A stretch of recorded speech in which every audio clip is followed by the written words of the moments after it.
Identifying The king of cakes. Chopper for the win. G'day guys, welcome back to CakesByChoppA. Today we have this adorable little Tweety bird cake. Once I saw the picture, I was inspired. He's just so super cute. What you're going to do is head over to the CakesByChoppA Facebook page, print off the Tweety bird template, which you can find under the Photos tab, and just look in the album 2015 templates. Now, if you're familiar with my videos, you'll see that I've used my A4 sized cake tin, and I say that because it's a baking tray which is the same size as an A4 sheet of paper, which is perfect for my templates. You'll get this 3D Tweety bird cake out of just one of these, which holds a double mix of cake batter. So do your double mix, bake it, and then you should have your A4 sized cake. Here's a fun fact for you guys. When I make these cakes on camera, it's the first time I've ever made them. So I didn't have this cheek piece when I originally made the template. It is now in the new template for you guys. So be sure to cut out all the pieces, stack them on top, and taper down the top two semicircles so you've got a nice rounded head. Then when you go to fill them, be sure to seal up every piece, like the semicircles there. I've just put some buttercream in the middle to glue it together, gluing on the cheek and then the body. And then give it a full crumb coat, which you're going to place into the fridge afterwards. You don't have to be too fussy with this, just make sure all the cake's sealed in, neaten it up a little bit, and then pop it into the fridge.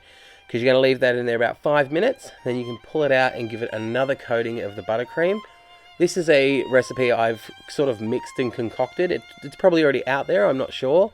But I made a delicious caramel buttercream, and I'll have that recipe up on my channel soon for you guys. With your second layer of buttercream, you're going to try and get it as smooth as you can, because this is what your fondant's going to sit across. Roll out your yellow fondant, make sure it's big enough to cover the entire cake, keeping in mind that the head is actually quite high, so you're going to need it quite long. And then place it on top, smoothing down from the inside out, pushing out any trapped air. Make sure you work it down around the sides. Try not to let it sit too long without it being stuck to the side, because you don't want it to tear. Remove all the excess, and then you can tuck in the edges all around the bottom. I slowly just chop them away until there's enough to just tuck in under. Break off a little bit that's going to smooth into like a very elongated teardrop, and place that around for his arm or his little wing. And then you can place a little hand underneath, cut some little finger things in, and tuck it to the side. Roll a little ball at the back for his tail, and I've used a little piece of pasta here that is just going to push into the back when it's dried a little bit. With the excess of your yellow fondant, you're going to put a little bit of red and turn it this nice orange. Then you can cut out a little circle, bring it into a teardrop, and then slice it so it looks like a beak. Then you're going to just use the rest sectioned off into two halves and fold out this swan type shape, I guess you'd call it.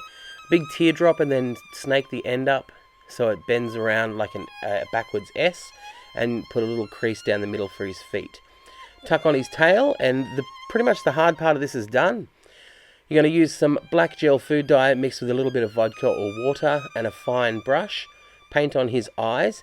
You want to be careful with the spacing. I measured out where the bottom would be and then the top, and then slowly filled them in, because if you get these skew, he's going to look mighty weird. So just take your time. You can even use the template to mark out where it goes. Pop on his two eyebrows, and then you're going to roll out some black fondant. Roll them into very thin little strips. I made a couple extra just in case they break. Wait for them to firm up and pop them in the top for his three little hairs. And there you have your Tweety bird cake. It's super cute, super easy, and I'm sure any fan would love it. Before you guys go, I want to let you know I've got some collab videos coming out with some of my cool YouTuber friends, and stick around for a message from Friggin' Boom, who is an underrated channel that I think everyone should check out and subscribe. Thanks guys, catch you next time. Hi, I'm Friggin' Boom from the YouTube channel Friggin' Boom. You should come watch some of my videos. Look, there's some of them playing over here. Oh, and over there. Wow, oh my god, they're so good. I can't actually see them, but you probably can. If you like videos where most of the characters are played by the same person wearing various costumes and face paint, come on over, you'll have a great time.